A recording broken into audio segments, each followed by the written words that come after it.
Praise the Lord. मु आशा करे आपण माने भलरे अछंती। विशेष करी पुनर्बार आउ एक ऑडियो माध्यम रे मु प्रभुंकर वाक्य आपण मानक सम्मुख रे रखिबा पई चाहे। जो माने प्रभुंकर सेवा करंती, सेवा कार्य विषय रे आउ से माने निहाती अभिज्ञता अटंती। पवित्र बाइबल रु मध्य से माने शिक्षा करिसंती, जानिसंती। तत्सहित जो यूट्यूब चैनल को देखुंती, शुणुंती, आउ एथि पूर्वे जो सेवा एवं सेवकर कार्य सेवा कार्य विषय में आपण मानक सम्मुख रे अल्प ऑडियो कर रखी। आज मु ताहा संपूर्ण करबा पई चाहे। आउ प्रभु सेवक कार्य निमंते सुजोग को जगाई दियंती। आउ से प्रभु महान परमेश्वर, एणु से प्रभु को मु धन्यवाद दिए। जेपरिक लिखा जाए प्रेरित पुस्तक 20 पर्व 24 पदर लिखा जाए, किंतु मु जेपरी मोहर निरूपित पथर शेष पर्यंत दौड़ी पारे, आ ईश्वरंक अनुग्रहर सुसमाचार पक्षरे साक्ष्य देवा निमंते जो सेवार कार्य प्रभु जीशु ख्रीष्टंक ठारू पाइअछि ताहा संपूर्ण करि पारे। एथिपाई मु आपणा प्राण को प्रिय ज्ञान न करी ताहा नगण्य मने करूअछि। एठी देखु जे सेवार कार्य प्रभु जीशुंक ठारू पाइअछि बोली लिखा जाइछि। आमानकु सेवार कार्य प्रभु जीशु ख्रीष्टंक ठारू मिलिअछि। आ प्रभु आमानकु सेवा कार्य करिबा पई बाछि अछंती, सुजोग को मध्य से देइ अछंती। एहा आमानक पई एक सुंदर विषय। एहा केबे मध्य आमाने भूलिबा नाही। जदि आपण माने सेवा कार्य निमंते बाहरी छंती, तेबे सेवा कार्य संपूर्ण करंतु, कारण प्रभुंक द्वारा ताहा आह्वान प्राप्त एवं प्रभु ताहा देई थांती। प्रथम कोरिन्थियो 12 पर्व 4 पद ठारू 6 पद पर्यंत जदि आमे पढ़ू, प्रभुंक वाक्य रे आमे देखू, अनुग्रह दान विभिन्न प्रकार, किंतु आत्मा एक, सेवा विभिन्न प्रकार, आउ प्रभु एक, कार्य विभिन्न प्रकार, किंतु ईश्वर एक, से समस्तंक ठारे समस्त साधन करंती। एणु प्रभुंक वाक्य रे लिखा जाउछि, सेवा जेकोसी सेवा मध्य ही थाओ, सेवा विभिन्न प्रकार रही अछि, किंतु प्रभु एक। आपण मानकु केउ सेवा निमंते प्रभु बाछि छंती ताहा आपण माने जानिबा उचित रही अछि। सेवा कार्य मध्य रे प्रभु आपण मानकु जो आह्वान देइ छंती केउ सेवा करिबा निमंते ताहा आपण माने ज्ञातव्य हेबा उचित मध्य रही अछि। आ अनेक कार्य विभिन्न प्रकार रही अछि, किंतु ईश्वर एक। एणु से समस्तंकर ठारे समस्त से साधन मध्य करंती से प्रभु। एणु आत्मिकतार गोटे दान सेवा कार्यटे प्रभु आमान को दान भाव में देइछंती। आउ सेही दान पाइथिबा हेतु आमाने सेवा कार्य जड़ित ही प्रभुंकर गौरव करू करू आखकु बढ़िबा आवश्यकता रही अछि। आमानकर जीवन रे आमर ईश्वर दत्त संपत्ति आ ईश्वर दान व्यवहार करी परस्पर सेवा करिबा निमंते विश्वासी माने ही सुजोग ग्रहण करिबा उचित। जो माने प्रभुंक ठारे विश्वास करुछंती आ सेवा कार्य करिबा निमंते संपत्ति को दान को व्यवहार करिबा दरकार, परस्पर सेवा करिबा निमंते आ एई सुजोग ग्रहण करिबा मध्ये उचित, कारण प्रभु देउछंती। तेणु करी सेवा कार्य ख्रीष्टान जीवनर एक अति आवश्यक अंश अटे। आ एई सेवा कार्य आमानक पई बहुत गुरुत्वपूर्ण मध्ये अटे। प्रथम पीतर 4 पर्व 10 पद एवं 11 पद जेतेबेले आमाने पढ़ू, से स्थान रे प्रभुंक वाक्य द्वारा आमानकु सुंदर भाव में शिखिबाकु मिली थाए। प्रथम पीतर 4 पर्व 10 पद एवं 11 पद प्रभुंक वाक्य रे लिखा जाए, सुंदर भाव में लिखा जाए, प्रत्येक जन जो परि अनुग्रह दान पाइअछ, सही प्रकार ईश्वरंक बहुविध अनुग्रहर उत्तम भंडार घरिया स्वरूपे तो द्वारा परस्पर सेवा कर। केही जदि प्रचार करे, तेबे से ईश्वरंक वाक्यर प्रचारक परि प्रचार करू। केही जदि सेवा करे, तेबे से ईश्वरंक ठारू शक्ति प्राप्त लोक परि सेवा करू, जेपरि जीशु ख्रीष्टंक द्वारा ईश्वरंक गौरवान्वित हेबे। जुगे जुगे गौरव ओ पराक्रम ताहांकर। आमेन।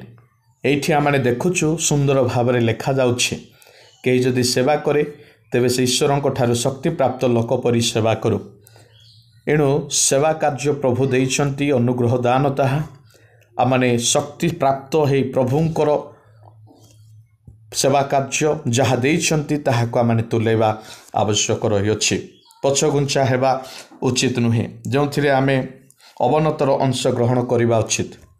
रोम्य पुस्तक 12 पर्व 7 पद जदि आम पढ़ा तेबे से वाक्य मध्य आम को सुंदर भाव शिक्षा दिए आउ से वाक्य आम को कौन शिक्षा दिए ताहा माने देखिबा सेठी लेखा जाए किंबा ताहा जदि सेवक कर्म हुए ताहले आस आम्भ मानक सेवक कर्म रे निविष्ट रहू। एठी ताहा देखा जाउछि अनुग्रहर दान जेकोसी दान प्रभु देइछन्ति तुमको बाछिछन्ति तेबे से विषय रे कौन करने को पड़िबो ना निविष्ट रहिबाकू पड़िबो। सेवा कार्य जदि करुछन्ति सेवक भाव में जदि अछन्ति तेबे कर्म रे निविष्ट रहंतु कर्म करंतु। प्रभु आपण मान को बाछिछन्ति तेबे निश्चिंत रूपे कर्म करंतु। सेवा कार्य को आमने जदि देखु प्रभु जीशु ख्रीष्ट को निंदनीय न करने को यत्नवान हेबा उचित। आमानकर सेवा कार्य रे आमे जो सेवा करुछु आमानक द्वारा प्रभु जीशु ख्रीष्ट जेपरि निंदनीय न हेबे ए विषय को आमे गुरुत्व देवा आवश्यकता रही अछि।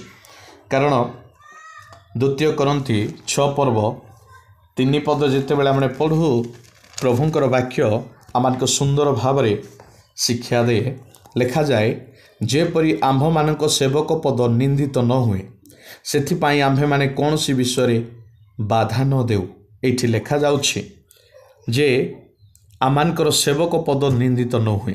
जदि सेवा कार्य करुछु जे सेवक पद निंदित न हुए सेथिपाई कौन सी विषय बाधा न देउ प्रभुंक वाक्य ताहा लेखा जाउछि। एणु आम द्वारा सेवा कार्य होउछि तेबे ख्रीष्टन को आमे निंदनीय करिबा नाही। आमाने करुथिबा सेवा पवित्रतार हेबा आवश्यकता रही अछि। आउ ए से जो सेवा यह एक गुरुत्वपूर्ण अटे। आमने ए विषय को भल भाव बुझिलु जानिलु जे प्रभु केमिति आउ सुजोग जगाई देइछन्ति। आमने सेवा करिबा पई प्रभु आमान को केमिति दान देइछन्ति ताहा मध्य आमने जानिलु। एणु सेवा कार्य रे हाँ आमे अंशग्रहण करिबा उचित। आउ सेवा कार्य द्वारा प्रभुंकर जेपरि निंदा हेबो नाही बरम प्रशंसा हेबो गौरव हेबो ताहा माने चेष्टा करिबा। सेवा कार्य गुड़िक गोटे एकत्रित भाव में करने को आमने शिक्षा करवा उचित। आमने सेवा कार्य निमंते निजे शिखिबा मध्य आवश्यकता रही अछि। देखंतु बेसी सुदक्ष सेवा कार्यर आवश्यकता हेबारु मंडली रे प्रथम सेवक मानकु बछा जाइथिला। आ प्रेरित माने अनुभव कले सही समय जे मंडलीर समस्त आवश्यकता से माने एकाकी कौन करिवे ना शारीरिक भाव में पूरण करि पारिबे नाही से माने जानिथिले। तेणु विधवा मानकर जत्न नेबा निमंते से माने कौन करुथिले ना लोक मानकु बाछिबाकू से माने मंडली को कहूथिले। प्रेरित पुस्तक 6 पर्व 1 पद ठारू आमाने 6 पद पर्यंत जदि पढ़िबा तेबे सेही स्थान रे आमाने सेही विषय को देखिबा पाई पाई परिबा। सेही स्थान रे जो वाक्य लेखा जाउछि गुरुत्वपूर्ण सेवा कार्यार्थे 7 जन को से मनोनीत करूछन्ति। सेही स्थान रे काहेकि मनोनीत करूछन्ति ताहा माने देखुछु 1 पद ठारू 6 पद पर्यंत मु पाठ करूछि ध्यान देई सुनिबे। एही समय जेतेबेले शिष्य मानकर संख्या वृद्धि पाउथिला सेतेबेले ग्रीक भाषावादी जिहुदा माने एब्रियो मानक विपक्ष रे बचसा करिबा को लागिले। कारण दैनिक परिचर्यारे सेमानकर विधवा मानक उपेक्षा करा जाउथिला। सेथिरे 12 शिष्य समूह को निकट को डाकी कहिले ईश्वरंकर वाक्य प्रचार परित्याग करी परिवेषण रे आम्भ मानकर व्यस्त रहिबा उपयुक्त नुहे। अतएव हे भाई माने जो मानकु आम्भे माने एही कार्य रे नियुक्त करि पारु एपरि सुख्याति संपन्न एवं आत्मा और ज्ञान रे परिपूर्ण 7 जन को आपण मानक मध्यरु बाछि स्थिर करंतु। किंतु आम्भे माने प्रार्थना रे ओ वाक्य परिचर्या रे एकाग्र भावे लागि रहिबा। एही कथा समस्त संप्रदायर दृष्टि रे उत्तम देखागला। आउ से विश्वास और पवित्र आत्मा रे परिपूर्ण स्तेफान नामक जन व्यक्ति की पुणी फिलिप प्रखर निकानर तिमन पार्मना और आंतियोखियार जिहुदी मतालंबी निकोलायन को मनोनीत करी प्रेरित मानक सम्मुख रे उपस्थित कले। आउ से प्रार्थना करी से हस्तार्पण कले। यही स्थान रे आम से विषय को देखा पाउछु जे से माने मंडली रे की प्रकार बाछु अछंती। आउ सेवा कार्य करिबा पई आउ से सेवक मानक सेवा कार्यार्थे से माने की प्रकार हेबा दरकार ताहा मध्ये से माने देखुछंती जे सुख्याति संपन्न आत्मा और ज्ञान रे परिपूर्ण ए प्रकार व्यक्ति मान को बाछुछंती। एणु सेवक गोटे सुख्याति संपन्न हेबा आवश्यक आत्मिकता रे थिबा आवश्यक ज्ञान रे मध्य पूर्ण हेतिबा आवश्यकता रही अछि। ଆଉ ବିଭିନ୍ନ ସେବା କାର୍ଯ୍ୟ ଗୋଟେ ଏକତ୍ରିତ ଭାବରେ କରିବା ଦ୍ୱାରା ସେମାନେ ଲୋକଙ୍କର ଆବଶ୍ୟକତା ପୂରଣ କରିପାରିଥିଲେ ଏହି ସ୍ଥାନରେ। ଆଉ ସେଇ ବିଷୟକୁ ଆମେ ଦେଖୁଛୁ। ଏଣୁ ପ୍ରଭୁ ମଣ୍ଡଳୀ ଭିତରେ ନେତୃତ୍ୱ ସେବା କାର୍ଯ୍ୟ ସ୍ଥାପନ କରିଥିଲେ। ଏହି ବିଷୟକୁ ଆମେ ଜାଣୁ ତାହା ଅନ୍ୟମାନଙ୍କୁ ସେବକ କରାଇବାକୁ ଗୋଟିଏ ସୁସହଜ କରିବା ନିମନ୍ତେ ସୃଷ୍ଟି ହୋଇଥିଲା। ଏଣୁ ପ୍ରେରିତ ପାଉଲ ଲେଖିଥିଲେ ଏଫେସୀୟ ପୁସ୍ତକ 4 ପର୍ବ 11 ପଦରୁ ଯଦି 13 ପଦ ପର୍ଯ୍ୟନ୍ତ ଆମେ ଦେଖୁ, ସେହି ସ୍ଥାନରେ ଲେଖାଯାଉଛି ସେ ବାଛୁଛନ୍ତି, ଆଉ ପ୍ରଭୁ ବାଛୁଛନ୍ତି ସେ କାହା କାହାକୁ ପ୍ରେରିତ, କାହା କାହାକୁ ଭାବବାଦୀ, କାହା କାହାକୁ ସୁସମାଚାର ପ୍ରଚାରକ, ପୁଣି କାହା କାହାକୁ ପାଳକ ଓ ଶିକ୍ଷକ ରୂପେ ସେ ନିଯୁକ୍ତ କରି ଦାନ କରିଅଛନ୍ତି, ଯେପରି ସାଧୁମାନେ ସେବା କାର୍ଯ୍ୟ ନିମନ୍ତେ ସିଦ୍ଧି ଲାଭ କରନ୍ତି ଓ ଖ୍ରୀଷ୍ଟୀୟ ଅର୍ଥାତ୍ ଖ୍ରୀଷ୍ଟଙ୍କ ଶରୀର ନିଷ୍ଠା ପ୍ରାପ୍ତ ହୁଏ। ଶେଷରେ ଯେପରି ଆମ୍ଭେମାନେ ସମସ୍ତେ ବିଶ୍ୱାସରେ ଓ ଈଶ୍ୱରଙ୍କ ପୁତ୍ର ବିଷୟକ ଜ୍ଞାନରେ ଏକତା ପ୍ରାପ୍ତ ହେଉ, ଅର୍ଥାତ୍ ଖ୍ରୀଷ୍ଟଙ୍କ ପୂର୍ଣ୍ଣତାର ପରିମାଣାନୁସାରେ ପୂର୍ଣ୍ଣ ବୟସ୍କ ପୁରୁଷ ହେଉ। ଏଇଠି ଆମେ ଦେଖୁଛୁ ଯେ ପ୍ରଭୁ କି ପ୍ରକାର ନେତୃତ୍ୱ ବା ସେବା କାର୍ଯ୍ୟ ନିମନ୍ତେ ବାଛୁଛନ୍ତି, ଦାୟିତ୍ୱ ସେମାନଙ୍କୁ ଦେଉଛନ୍ତି। ଏଣୁ ମଣ୍ଡଳୀର ନେତୃବର୍ଗଙ୍କ ଦାୟିତ୍ୱ ହେଉଛି ବିଶ୍ୱାସୀମାନଙ୍କୁ ଅନ୍ୟମାନଙ୍କର ସେବା କରିବା ପାଇଁ ଆତ୍ମିକ, ଶାରୀରିକ ଓ ମାନସିକ ରୂପେ ପ୍ରସ୍ତୁତ କରିବା, ଯେପରି ଅନ୍ୟମାନେ ସୁସମାଚାର ପାଇବେ ଏବଂ ପ୍ରଭୁ ଯୀଶୁଖ୍ରୀଷ୍ଟଙ୍କ ସହିତ ବ୍ୟକ୍ତିଗତ ସମ୍ପର୍କ ଦ୍ୱାରା ପୂର୍ଣ୍ଣ ବୟସ୍କ ପୁରୁଷ ମଧ୍ୟ ହେବେ। ଏଣୁ ମଣ୍ଡଳୀକୁ ଦିଆଯାଇଥିବା ସବୁଠାରୁ ଶକ୍ତିଯୁକ୍ତ ସୁସମାଚାର ଗୋଟିଏ ଅସ୍ତ୍ର ହେଉଛି ପ୍ରେମର ସେବା କାର୍ଯ୍ୟ କରିବା। ଏଣୁ ସେହି ସେବାକୁ ପ୍ରେମର ସହିତ କରନ୍ତୁ। ପ୍ରଭୁ ଦେଇଛନ୍ତି ସେବା କାର୍ଯ୍ୟ କରିବା ପାଇଁ ସୁଯୋଗ, ତାହା ହାତ ଛଡ଼ା କରନ୍ତୁ ନାହିଁ। ଏହା ଏକ ଗୁରୁତ୍ୱପୂର୍ଣ୍ଣ ବିଷୟ, ଭୁଲି ଯାଆନ୍ତୁ ନାହିଁ। ମଣ୍ଡଳୀ ମଧ୍ୟରେ ଯେକୌଣସି କ୍ଷେତ୍ରରେ ବି ଆପଣ ପ୍ରେରିତ ହୋଇଥାନ୍ତୁ, ଆପଣ ଭାବବାଦୀ ହୋଇଥାନ୍ତୁ, ଆପଣ ସୁସମାଚାର ପ୍ରଚାରକ ହୋଇଥାନ୍ତୁ, କିମ୍ବା ଆପଣ ପାଳକ ହୋଇଥାନ୍ତୁ, କିମ୍ବା ଆପଣ ଶିକ୍ଷକ ମଧ୍ୟ ହୋଇଥାନ୍ତୁ, ଯେଉଁ ବିଷୟରେ ମଧ୍ୟ ପ୍ରଭୁ ଆପଣଙ୍କୁ ଗୋଟିଏ ନେତୃତ୍ୱ ଦେଇଛନ୍ତି ଆଉ ସେବା କାର୍ଯ୍ୟ ନିମନ୍ତେ ଆପଣଙ୍କୁ ପ୍ରଭୁ ଅଭିଷେକ କରିଛନ୍ତି, ବାଛିଛନ୍ତି, ସେଥି ନିମନ୍ତେ ଆପଣମାନେ ସେବା କାର୍ଯ୍ୟକୁ ପ୍ରେମର ସହିତ କରନ୍ତୁ। ଯୋହନ ଲିଖିତ ସୁସମାଚାର 13 ପର୍ବ 1 ପଦରୁ ଆମେ ଯଦି ପାଠ କରିବା 35 ପଦ ପର୍ଯ୍ୟନ୍ତ, ତେବେ ପ୍ରଭୁଙ୍କ ବାକ୍ୟ ଆମକୁ ସମ୍ପୂର୍ଣ୍ଣ ସୁନ୍ଦର ଭାବରେ ଶିକ୍ଷା ଦେଉଛି। ଏହା ଆମମାନଙ୍କ ପାଇଁ ଗୋଟିଏ ଗୁରୁତ୍ୱପୂର୍ଣ୍ଣ ବିଷୟ। ଏଇଠି ଗୋଟିଏ ସେବା କାର୍ଯ୍ୟ, ଗୋଟିଏ ସେବକ କି ପ୍ରକାର ହେବା ଆବଶ୍ୟକ, ତାହା ଯୀଶୁଙ୍କ ଜୀବନରୁ ଆମେ ଦେଖିବାକୁ ପାଉଛୁ। ତାହା ଆପଣମାନେ ପାଇପାରିବେ ଯୋହନ ଲିଖିତ ସୁସମାଚାର 13 ପର୍ବ 1 ପଦ ଠାରୁ 35 ପଦ ପର୍ଯ୍ୟନ୍ତ। ପ୍ରଭୁଙ୍କ ବାକ୍ୟରେ ଲେଖାଯାଉଛି, ଧ୍ୟାନ ଦେଇକି ଶୁଣିବେ। ନିସ୍ତାର ପର୍ବ ହେବା ପୂର୍ବରୁ ଯୀଶୁ ଏହି ଜଗତରୁ ପିତାଙ୍କ ନିକଟକୁ ଆପଣାର ପ୍ରୟାଣ କରିବାର ସମୟ ଉପସ୍ଥିତ ଜାଣି ଜଗତରେ ଥିବା ନିଜର ଯେଉଁ ଲୋକମାନଙ୍କୁ ସେ ପ୍ରେମ କରି ଆସୁଥିଲେ ସେମାନଙ୍କ ପ୍ରତି ଚୂଡ଼ାନ୍ତ ପ୍ରେମ ପ୍ରକାଶ କଲେ। ଆଉ ରାତ୍ରି ଭୋଜ ସମୟରେ ଯେତେବେଳେ ଶୟତାନ ସିମୋନର ପୁତ୍ର ଇସ୍କାରିଓତୀୟ ଯିହୁଦାର ହୃଦୟରେ ଯୀଶୁଙ୍କୁ ଶତ୍ରୁ ହସ୍ତରେ ସମର୍ପଣ କରିବା ନିମନ୍ତେ ସଂକଳ୍ପ ଜାତ କରିସାରିଥିଲା, ସେତେବେଳେ ପିତା ଯେ ତାହାଙ୍କ ହସ୍ତରେ ସମସ୍ତ ବିଷୟ ସମର୍ପଣ କରିଅଛନ୍ତି ଓ ସେ ଯେ ଈଶ୍ୱରଙ୍କ ନିକଟରୁ ଆସିଅଛନ୍ତି ପୁଣି ଈଶ୍ୱରଙ୍କ ନିକଟକୁ ଯାଉଅଛନ୍ତି, ଏହା ଜାଣି ସେ ଭୋଜନ ଆସନଠୁ ଉଠି ଆପଣାର ବସ୍ତ୍ର କାଢ଼ି ଦେଇ ଗୋଟିଏ ଗାମୁଛା ଘେନି ଆପଣାର କଟି ବନ୍ଧନ କଲେ। ତତ୍ପରେ ସେ ପାତ୍ରରେ ଜଳ ଢାଳିଲେ, ପୁଣି ଶିଷ୍ୟମାନଙ୍କ ପାଦ ଧୋଇଲେ, ଆଉ ଆପଣା କୋଠିରେ ବନ୍ଧା ହୋଇଥିବା ଗାମୁଛାରେ ପୋଛିବାକୁ ଲାଗିଲେ। କ୍ରମେ ସେ ସିମୋନ ପିତରଙ୍କ ନିକଟକୁ ଆସିଲେ। ସେ ତାହାଙ୍କୁ କହିଲେ, ପ୍ରଭୁ, ଆପଣ ମୋର ପାଦ ଧୋଇ ଦେଉଅଛନ୍ତି? ଯୀଶୁ ତାଙ୍କୁ ଉତ୍ତର ଦେଲେ, ମୁଁ ଯାହା କରୁଅଛି ତାହା ତୁମେ ଏବେ ଜାଣୁନାହଁ, କିନ୍ତୁ ପରେ ବୁଝିବ। ପିତର ତାହାଙ୍କୁ କହିଲେ, ଆପଣ କଦାପି କେବେ ହିଁ ମୋର ପାଦ ଧୋଇଦେବେ ନାହିଁ। ଯୀଶୁ ତାଙ୍କୁ ଉତ୍ତର ଦେଲେ, ଯଦି ମୁଁ ତୁମମାନଙ୍କୁ ଧୌତ ନ କରେ ତାହେଲେ ମୋ ସହିତ ତୁମର କୌଣସି ଅଂଶ ନାହିଁ। ସିମୋନ ପିତର ତାହାଙ୍କୁ କହିଲେ, ପ୍ରଭୁ, କେବଳ ମୋର ପାଦ ନୁହେଁ, ମାତ୍ର ମୋର ହସ୍ତ ଓ ମସ୍ତକ ମଧ୍ୟ। ଯୀଶୁ ତାଙ୍କୁ କହିଲେ, ଯେ ସ୍ନାନ କରିଅଛି ତାହାର ପାଦ ଧୋଇବା ବିନା ଆଉ କିଛି ପ୍ରୟୋଜନ ନାହିଁ। ସେ ପ୍ରକୃତରେ ସୂଚି, ତୁମେମାନେ ସୂଚି ଅଟ, କିନ୍ତୁ ସମସ୍ତେ ନୁହଁ, କାରଣ ଯେ ତାହାଙ୍କୁ ଶତ୍ରୁ ହସ୍ତରେ ସମର୍ପଣ କରିବ ସେ ତାକୁ ଜାଣିଥିଲେ। ଅତଏବ ସେ କହିଲେ, ତୁମେମାନେ ସମସ୍ତେ ସୂଚି ନୁହଁ। ତତ୍ପରେ ସେ ସେମାନଙ୍କର ପାଦ ଧୋଇଦେଲେ, ଆପଣା ବସ୍ତ୍ର ପିନ୍ଧି ପୁନର୍ବାର ବସିଲା ଉତ୍ତାରେ ସେମାନଙ୍କୁ ପଚାରିଲେ, ମୁଁ ତୁମମାନଙ୍କ ପ୍ରତି କ'ଣ କରିଅଛି ତାହା କି ତୁମେମାନେ ବୁଝୁଅଛ? ତୁମେମାନେ ମୋତେ ଗୁରୁ ଓ ପ୍ରଭୁ ବୋଲି ଡାକୁଅଛ, ଆଉ ଯଥାର୍ଥ କହୁଅଛ, କାରଣ ମୁଁ ତ ସେହି। ଅତଏବ ପ୍ରଭୁ ଓ ଗୁରୁ ଯେ ମୁଁ ଯଦି ତୁମମାନଙ୍କର ପାଦ ଧୋଇ ଦେଇଅଛି, ତେବେ ତୁମମାନଙ୍କର ମଧ୍ୟ ପରସ୍ପରର ପାଦ ଧୋଇବା କର୍ତ୍ତବ୍ୟ। कारण तुम्हें प्रति मु जेपरी करियोछि तुम्हें माने मध्य जे सेपरी कर एथि निमंते मु तुम्हें गोटे आदर्श देखाई अछि। सत्य सत्य मु तुम्हें कहूछि दास आपणा कर्ता ठारू श्रेष्ठ नुहे किबा प्रेरित आपणा प्रेरक ठारू श्रेष्ठ नुहे। जदि तुम्हें माने एही सब जान तेबे सही प्रकार कले तुम्हें माने धन्य। मु तुम समस्त संबंध में कहूना केउ प्रकार लोक मानकु मु मनोनीत करियोछि ताहा मु जाने, किंतु धर्मशास्त्रर एही वाक्य जेपरी सफल हुए सेथिपाई एहीपरि घटुअछि जे मोहर अन्न खाए से मोहर विरुद्ध रे गोइठा उठाइला।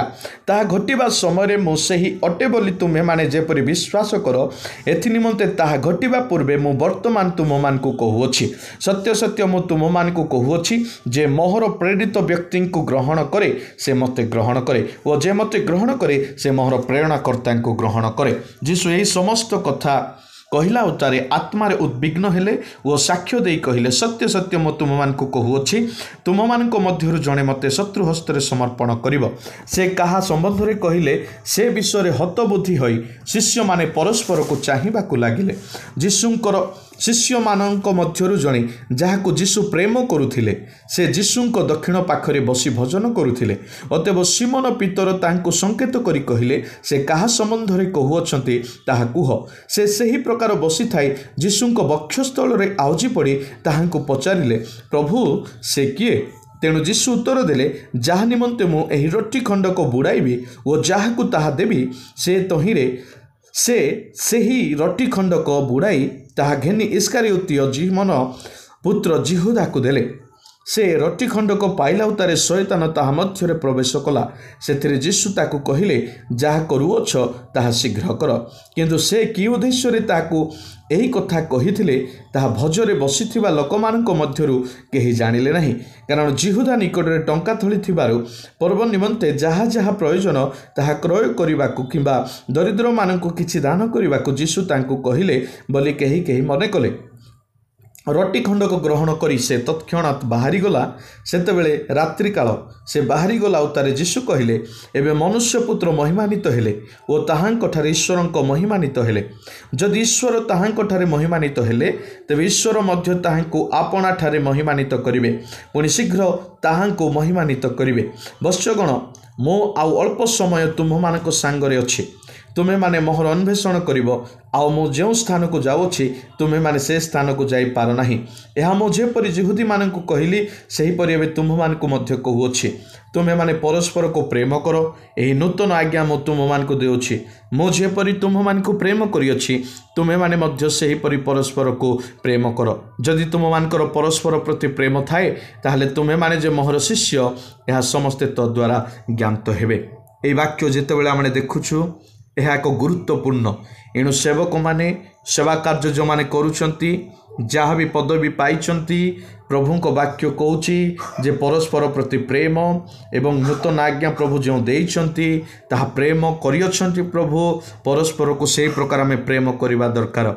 जदि आमाने परस्पर प्रति प्रेम करिबा प्रेम जदि आमान को पाखरे अछि तेबे जाई आमे प्रभुंकर गोटे शिष्य बा गोटे सेवक। जदि प्रेम नाई जे कोनोसी विषय थाओ जदि प्रेम नाई कोनोसी विषय हे पारिबो नाई। एठी आमे देखुछु गोटे सेवकर दायित्व जीशु ख्रीष्टंक ठारू आमे शिखुछु जे निजको नम्र करूछंती सरल करूछंती किंतु प्रभु आह्वान करिथिबा सेवक मानकर लाइफ गोटे अलगा हेई थाए।